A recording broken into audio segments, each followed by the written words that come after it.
Online astro TV வாழ்வின் வெளிச்சம்.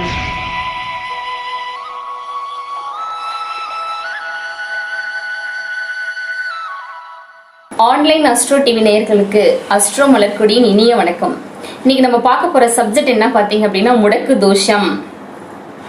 முடக்கு தோஷம் அப்படிங்கிறது என்னன்னு பாத்தீங்க அப்படின்னா, நம்மளுடைய ஜாதகத்தில் லக்னம் தெரியும், லக்னம் நின்ற புள்ளி தெரியும், நட்சத்திரம் தெரியும், ராசி தெரியும். ஆனா சூரியன் என்ன நட்சத்திரத்தில் நிற்கிறாரோ அதுக்கு ஆப்போசிட் நட்சத்திரம் தான் முடக்கு. அப்ப அதற்குண்டான உயிர்காரகத்துவம் ஜாதகருக்கு கிடைக்காது. அதுக்காக தான் ஜாதகர் போராடிட்டு இருப்பார். அப்போ உங்களுடைய ஜாதகத்தில் சூரியன் என்னென்ன நட்சத்திரத்தில் நிற்கிறாரோ அதற்குண்டான உயிர்காரகத்துவம் ஜாதகருக்கு கிடைக்காது. அதற்குண்டான விஷயங்களுக்காக தான் ஜாதகர் போராடிட்டு இருப்பார். இப்ப சூரியன் என்னென்ன நட்சத்திரத்தில் நின்றால் என்னென்ன நட்சத்திரம் முடக்கு அப்படின்றத நம்ம பார்க்க போறோம். அப்போ சூரியன் அப்படியே வரிசையில 27 நட்சத்திரங்களுக்கு சொல்ல போறேன். அப்போ உங்களுடைய ஜாதகத்தில் சூரியன் என்ன நட்சத்திரத்தில் நிக்கிறாருன்னு பாருங்க. அந்த நிக்கிற நட்சத்திரம் உங்களுடைய லக்னத்திற்கு எத்தனாம் இடமோ அதுதான் பாதிப்பு. அப்ப சூரியன் அஸ்வினி நட்சத்திரத்தில் நின்றால் பூரம் நட்சத்திரம் முடக்கு. சூரியன் பரணி நட்சத்திரத்தில் நின்றார் மகம் நட்சத்திரம் முடக்கு. சூரியன் கிருத்திகை நட்சத்திரத்தில் நின்றால் ஆயில்ய நட்சத்திரம் முடக்கு. சூரியன் ரோகிணி நட்சத்திரத்தில் நின்றால் பூசம் நட்சத்திரம் முடக்கு. சூரியன் மிருகசிரிஷ நட்சத்திரத்தில் நின்றால் புனர்பூசம் நட்சத்திரம் முடக்கு. சூரியன் திருவாதிரையில் நின்றால் திருவாதிரை நட்சத்திரமே முடக்கு. சூரியன் புனர்பூசத்தில் நின்றால் மிருகசிரிஷ நட்சத்திரம் முடக்கு. சூரியன் பூசம் நட்சத்திரத்தில் நின்றால் ரோகிணி நட்சத்திரம் முடக்கு. சூரியன் ஆயில்யம் நட்சத்திரத்தில் நின்றால் கிருத்திகை நட்சத்திரம் முடக்கு. சூரியன் மகம் நட்சத்திரத்தில் நின்றால் பரணி நட்சத்திரம் முடக்கு. சூரியன் பூரம் நட்சத்திரத்தில் நின்றால் அஸ்வினி நட்சத்திரம் முடக்கு. சூரியன் உத்திரம் நட்சத்திரத்தில் நின்றால் ரேவதி நட்சத்திரம் முடக்கு. சூரியன் அஸ்தம் நட்சத்திரத்தில் நின்றால் உத்திரட்டாதி நட்சத்திரம் முடக்கு. சூரியன் சித்திரை நட்சத்திரத்தில் நின்றால் பூரட்டாதி நட்சத்திரம் முடக்கு. சூரியன் சுவாதியில் நின்றால் சதயம் நட்சத்திரம் முடக்கு. சூரியன் விசாக நட்சத்திரத்தில் நின்றால் அவிட்ட நட்சத்திரம் முடக்கு. சூரியன் அனுஷம் நட்சத்திரத்தில் நின்றால் திருவோண நட்சத்திரம் முடக்கு. சூரியன் கேட்டை நட்சத்திரத்தில் நின்றால் உத்திராடம் நட்சத்திரம் முடக்கு. சூரியன் மூலம் நட்சத்திரத்தில் இருந்தால் பூராடம் நட்சத்திரம் முடக்கு. சூரியன் பூராடம் நட்சத்திரத்தில் நின்றால் மூலம் நட்சத்திரம் முடக்கு. சூரியன் உத்திராடம் நட்சத்திரத்தில் நின்றால் கேட்டை நட்சத்திரம் முடக்கு. சூரியன் அவிட்ட நட்சத்திரத்தில் நின்றால் விசாக நட்சத்திரம் முடக்கு. சூரியன் சதய நட்சத்திரத்தில் நின்றால் சுவாதி நட்சத்திரத்தில் முடக்கு. சூரியன் பூரட்டாதி நட்சத்திரத்தில் நின்றால் சித்திரை நட்சத்திரம் முடக்கு. சூரியன் உத்திரட்டாதி நட்சத்திரத்தில் நின்றால் அஸ்தம் நட்சத்திரம் முடக்கு. சூரியன் ரேவதி நட்சத்திரத்தில் நின்றால் உத்திரம் நட்சத்திரம் முடக்கு. அப்போ உங்களுடைய ஜாதகத்தில் சூரியன் என்னென்ன நட்சத்திரத்தில் நிற்கிறாரோ அந்தந்த நட்சத்திரத்துக்குண்டான வீடுகளை சொல்லியிருக்கேன். அதை நீங்க பாருங்க. அந்த வீட்டுக்குண்டான உயிர்காரகத்துவத்துக்காக தான் ஜாதகர் போராடிட்டு இருப்பார். இப்போ அவருடைய ஜாதகத்தில் லக்னம், அப்ப லக்னத்திலிருந்து நம்ம பார்க்க போறோம். அப்போ ஜாதகத்துல லக்னம் முடக்கானால் அப்படின்ற சப்ஜெக்டை நம்ம ஆரம்பிக்க போறோம். அப்ப ஜாதகத்துல லக்னம் முடக்காயிடுச்சுன்னு வச்சுக்கோங்க. ஜாதகத்தில் லக்னம் முடக்கானால் பூர்வ ஜென்ம கர்மாவினால் என்ன பயன் நடக்கும் அப்படிங்கிறத நம்ம பார்க்க போறோம். அப்ப லக்னம் மட்டும் ஜாதகத்துல முடக்காயிடுச்சுன்னா ஜாதகர் தான் செய்யக்கூடிய காரியத்தை திட்டமிடாமல் செய்வார். அப்படி திட்டமிடாமல் செய்யக்கூடிய விஷயங்களால் ஜாதகர் வீணாகி விடுவார். எதை செய்தாலும் தவறாகவே செய்வார். லக்னம் முடக்காகும் பொழுது தான் என்ன செய்கிறோம் என்பதை தெரியாமலே செய்வார். எப்பவுமே ஒரு ஜாதகத்தில் லக்னம் முடக்காக கூடாது. லக்னம் என்பது உயிர் ஸ்தானம். அந்த இடம் முடக்காயிடுச்சு அப்படின்னா ஜாதகரால் அந்த குடும்பமும் கஷ்டப்படும். அப்ப ஜாதகத்துல லக்னம் முடக்காகும் போது ஜாதகர் வழிபட வேண்டிய தெய்வம் என்ன அப்படின்னு பாத்தீங்கன்னா இன்மையில் நன்மை தருபவள். அப்ப மதுரைக்கு அருகில் இருக்கு இந்த தெய்வம். என்ன கோவில் அப்படின்னு பாத்தீங்கன்னா பழமை வாய்ந்த சிவன் ஸ்தலம்.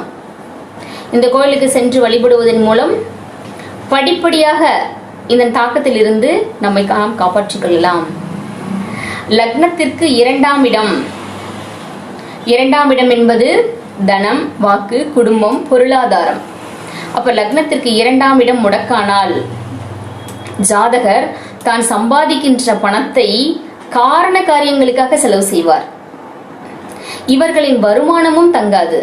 லக்னத்திற்கு 2ஆம் இடம் சுபகிரகமாக அல்லது சுபர் வீடாக இருந்தால் தான் சம்பாதிக்கும் அனைத்து பொருளும் சுப செலவும், அசுபமாக இருந்தால் அசுபத்தன்மையான வேலையும் செய்வார். அசுபத்தன்மையான வேலை என்ன அப்படின்னு சொல்றதுன்னா, இப்போ என்ன சொல்றாங்க, தான் சம்பாதிக்கிற பணத்தை வந்துட்டு சீட்டாடம் செய்வது, மற்ற நிறைய விஷயங்கள் இருக்குல்ல, அதுக்குண்டான செலவுகளை அவர் செஞ்சிருவார். அப்ப லக்னத்திற்கு 2ஆம் இடம் முடக்கானால் அந்த குடும்பத்தில் பொருளாதார குற்றம் இருந்துட்டு இருக்கும். தவறான செய்கைகள் பழக்கம் உண்டவரா அவர் இருப்பார். அப்ப லக்னத்திற்கு 3ஆம் இடம் முடக்கானால் சகோதரர்களுக்குள் ஒரு ஒற்றுமை இருக்காது. அப்ப லக்னத்திற்கு 3ஆம் இடம் முடக்கானால் ஜுவல்லரி பிசினஸ் செய்யக்கூடாது, நூல் சம்பந்தப்பட்ட விஷயங்கள் செய்யக்கூடாது. அப்ப லக்னத்திற்கு 3ஆம் இடம் அப்படிங்கிறது பத்திரம் சம்பந்தப்பட்ட பிரச்சனை இருக்கும், டாக்குமெண்ட் சம்பந்தப்பட்ட பிரச்சனை இருக்கும், கம்யூனிகேஷன் ப்ராப்ளம் ஜாதகருக்கு எப்பவுமே இருக்கும். இந்த விஷயங்கள் எல்லாம் ஜாதகர் மிகவும் கவனமாக இருக்கணும். லக்னத்திற்கு 4ஆம் இடம் முடக்கானால், 4ஆம் இடம் என்பது மண், மனை, வண்டி, வாகனம், கல்வி, சுகம், தாய், இதையெல்லாம் குறிக்கக்கூடிய இடம் தான் லக்னத்திற்கு 4ஆம் இடம்.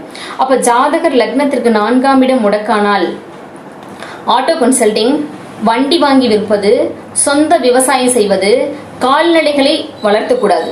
லக்னத்திற்கு 4ஆம் இடம் முடக்கானால் விவசாயம் இவர்களுக்கு உதவாது. தாய்வழி சொந்தங்களுக்குள் விரோதம் ஏற்படும். ஆரோக்கிய பிரச்சனை எப்பவுமே ஜாதகருக்கு இருக்கும். வீடு மனை இது சார்ந்த பிரச்சனை ஜாதகருக்கு இருந்துட்டே இருக்கும்.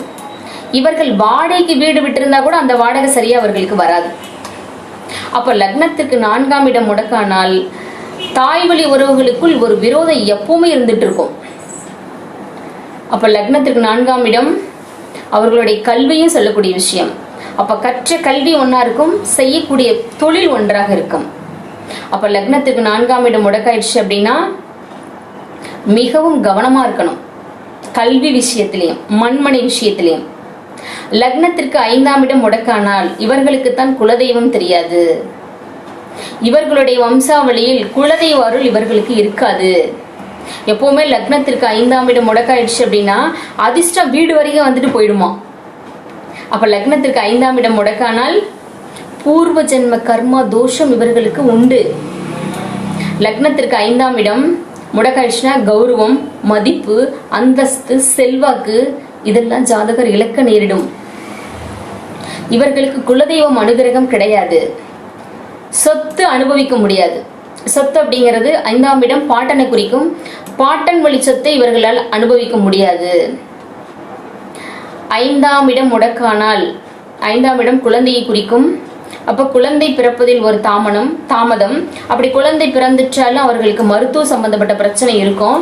அதே மாதிரி லக்னத்துக்கு 5ஆம் இடத்தை சனி ராகு பார்த்தால் அந்த ஜாதகருக்கு என்ன சொல்றது அப்படின்னா, அந்த 5ஆம் இடத்தை பார்க்கும்போது குழந்தை சம்பந்தப்பட்ட பிரச்சனை இருந்துகிட்டே இருக்கும்.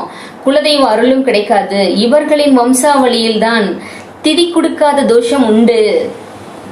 5ஆம் இடம் முடக்காயிடுச்சு அப்படின்னா ஜீவசமாதி வழிபாடு பண்ணணும். இவா வம்சாவளியில கண்டிப்பா என்ன சொல்றது, ஒரு ஜீவசமாதி வழிபாடு பண்ணிட்டு இருந்திருப்பா. இப்போ அந்த ஜீவசமாதி வழிபாடு இவா பண்ணாம விட்டுருப்பா. அப்ப ஜீவசமாதி வழிபாடு பண்ணுனா இந்த பிரச்சனையிலிருந்து படிப்படியா நம்ம காப்பாற்றிக்கலாம்.